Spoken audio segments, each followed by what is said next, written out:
Okay, children, in this question number 25, in this question number 25, uh, it says these are the four solutions given, and they ask them to arrange from the least pH to the highest pH. The lowest pH means the strongest acid. Highest pH means the weakest acid. Right. Now, weakest acid is this one. So number 4 is the highest pH. Now all these three are anyway strong acids.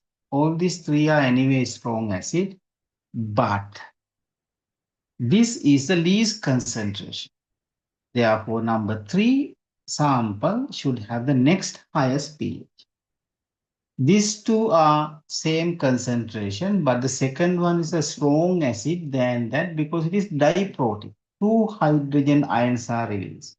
This release only one hydrogen, so the next acid is, the next weak acid is 1, the strongest acid is 2. So then answer is C. C is the answer for that. Right. Now I go to question number 25. Now I go to question number 25. So how we deal with that question number 25? Sorry, 26. Question number 26. Question number 26. In which of the following reaction is nitric acid acting as a base? Nitric acid acting as a base. So now see this one. Nitric acid acting as a base. So let me to write this reaction C there. Reaction C there. So if I write as I see the reaction C in your tubes, HNO3 plus H2SO4, right? And it gives what? It gives H2NO3 plus H2NO3 plus HSO4 minus. HSO4 minus. HSO4 minus. Now what has happened here is HNO3 and H2SO4 is there. You see here only one hydrogen, and this side there are two hydrogen. That means one of the hydrogen is donated from sulfuric to this one. So this sulfuric is the donor of H plus. He is the acid. HNO3 accept that H plus. So that is the base. So they ask which one of the following reaction is a nitric acid acting as a base? The answer is C. Right. So we go to 27, the question number 27. Now we will go to question number 27 and see what happens there. Right. The dissociation of ethanoic acid in aqueous solution is represented by, so see the way that dissociation happens. It is CH3COOH is the thing that it dissociate plus H2O. Dissociation of that thing happens and makes what? H3O plus ion plus CH3COO minus. So that is the way it happens. Now, which of the following statement is true for this equilibrium? CH3COOH is an acid and its conjugate base is CH3COO minus. Yes, that is from here to here. It donates H plus, right? So therefore, this is the donor of H plus. So it acts as a Bronsted-Lowry acid. Then water is what? Bronsted-Lowry base. For the reverse reaction, this is donating H plus to this one, right? So this is the acid. And this is what? It is the base. So CH3COOH, this one, CH3COOH, this thing, is an acid and its conjugate base is CH3COO minus. So the answer is A. Right. I got next one. Why the aqueous solution of sodium ethanoate is slightly alkaline?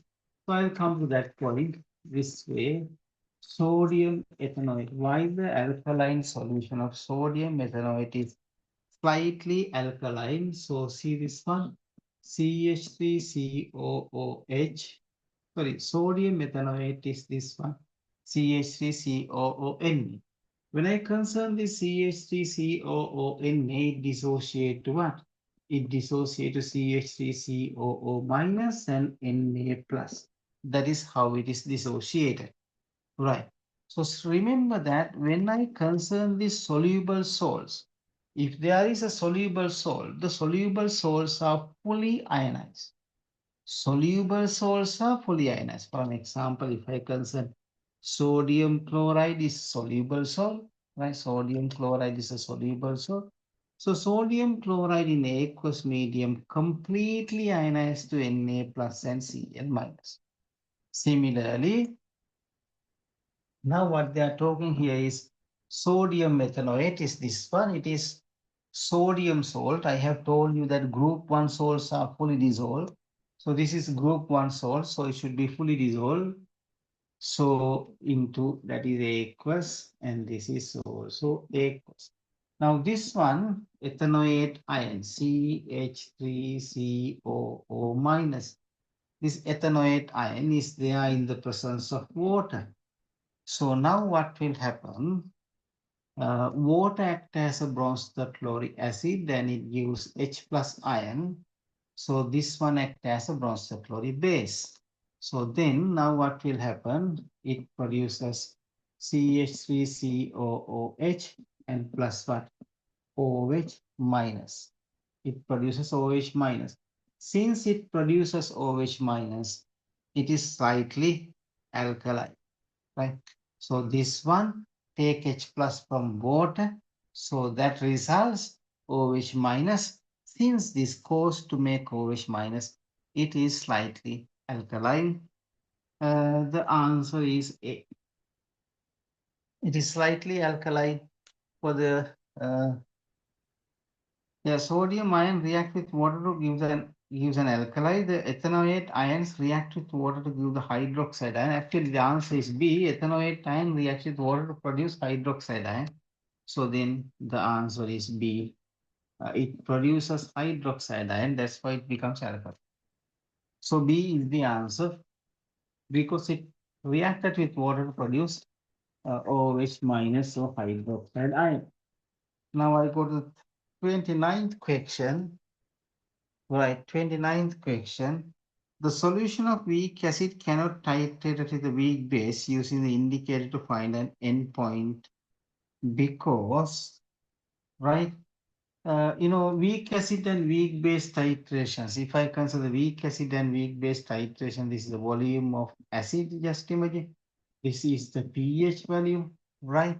So if I consider the titration like this manner, so here it is weak base, and here it is what?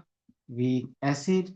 Here the pH 0, here 7, here 14. So weak base has a 8, 9 like pH.